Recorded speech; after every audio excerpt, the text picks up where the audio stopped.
Okay, so it's time to talk about one of the most important things I think everybody needs to consider about retirement that most people probably overlook.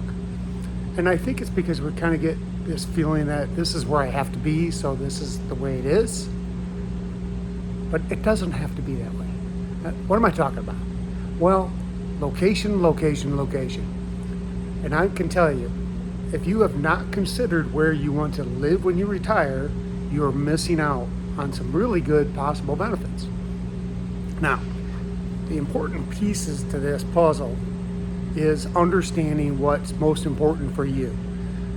For me, where I live matters because I want to be someplace that has a active community, that has good weather most of the time, and has access to good health care.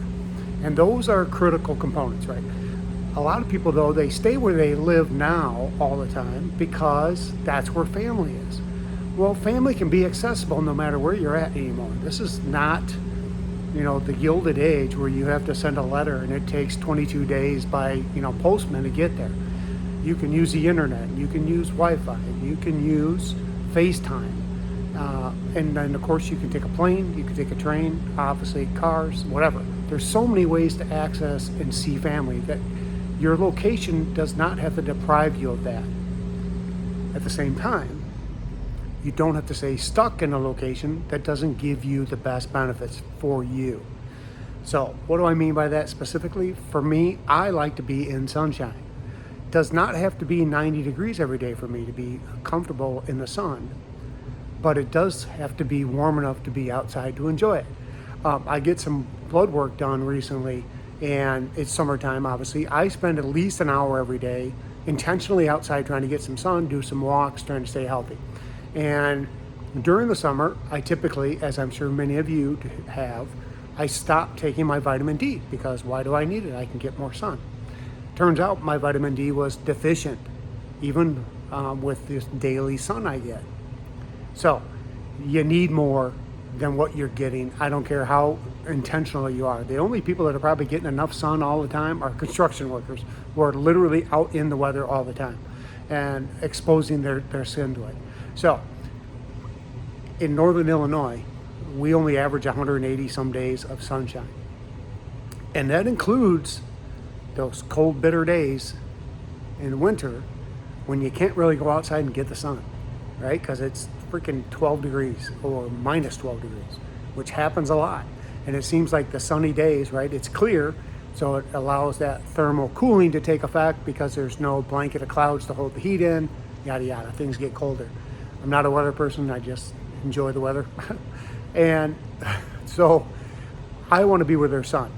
In Florida, where we are retiring to, it gets about 100 some days more sun than that.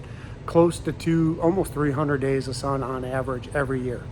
That's the kind of weather I'm talking about. And even when it's kind of gloomy and cloudy out, you can still go outside and enjoy it because sun does break through the clouds either way. So you do get sun regardless, but you have to be able to go outside to enjoy it. Now, of course, it does get super hot, and there's times where your sun abilities will not be the best because it's so hot and humid and muggy, and I understand that. However, you can still get outside and enjoy your day before the heat sets in. And that's what most people that live in Florida that try to live actively do. Okay? So, weather is a big factor in where you want to live. If you enjoy snow, great. Have at it. That's not this guy. Okay?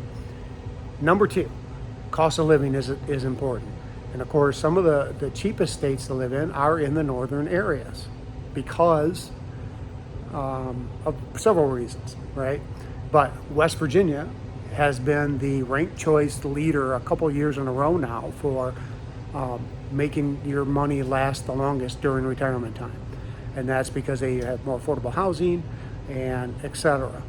And their healthcare costs are better as far as what it costs you out of pocket. Doesn't mean they have better access to any of the stuff. Doesn't mean they have the best healthcare, but they have affordable healthcare at least. And housing is now. So if you want to live in West Virginia, that's some great options. A lot of West Virginia is, part of the mountain groups and Blue Ridge Mountains and et cetera, whatever the ones they are. And you have to be okay with that type of community, and that's where you want to live. You're not going to have all the other resources that many of the more populous states have that cost more money. That's something you have to decide if that's worth your sacrifice. Florida, Arizona, California, Hawaii are not always the most affordable places to live, but they offer a lot of the best benefits. So you have to kind of weigh that out based on what does my budget look like, how much money do I need, and can I afford to live here? And I think third is medical, because that's pretty important to know that you can go to any doctor or any hospital system in the place that you live and get good medical and good doctors and good insurance and et cetera. And all the states have their own version of that, but some states are better known for their health care. A lot of the retirement community areas, Florida, Arizona, even the South Carolinas, Georgia, Texas, the New Mexicos, have good healthcare resources, and because they are known for being retirement friendly, because people want to be where it's warmer. So that's another thing that you have to consider. Do I have access to the healthcare that I need if I live there, or is it close enough I can get to what I need? So the kind of lifestyle you want to have matters, because if you want to be an outdoor person and you need sun, like I feel I need sun, you're going to have to be in one of those warmer states that has more sun. If you are one of those people that likes to have the seasons, personally, I'm not sure I believe that crap, and I'll tell you why. Because people love fall because they relate it to the one day that they went to the pumpkin patch or they went to the apple orchard and picked apples and had a great day and it was beautiful. The rest of fall is iffy at best, right? Think about that if you live in a northern area, because all we're doing is waiting for winter to show up. That's what fall is. Fall is the prelude to winter, and winter sucks. I don't care who you are, you don't have to shovel sunshine, and that's what's great about living in the warmer climates that don't get snow or very rarely get snow. I realize even Florida gets snow sometimes, it doesn't have very often. Arizona, up in the mountains, great. I think that's one of the places I've heard is some of the best as far as if you're a person that wants to have some seasons, because you can go up into the mountains and experience those seasons without having to live there, but you're close enough you can enjoy it. But nobody enjoys shoveling snow. Nobody. I don't care who you are lying if you say it. All right? Anyway, so think about those kinds of things. Where do I want to live? What kind of environment do I want to have? Do I want to have warm weather, ocean, river, access to lakes? Do I want to play golf?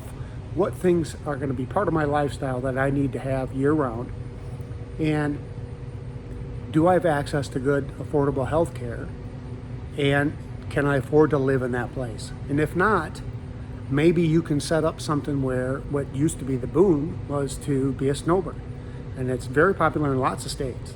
So you don't have to go all the way to Arizona or Texas or Florida to get to a warmer climate where you don't have to experience as much of the winter. You can go to Georgia and South Carolina and parts of Tennessee, etc., and still get better climate than maybe northern Illinois, Wisconsin, North Dakota. Sorry, I got mixed up. I almost said North Montana. Anyway, that's my take on it. Just a couple things to think about. Location, location, location. It matters for lots of reasons. Those are just my three big ones. Thanks for watching. We'll see you next time.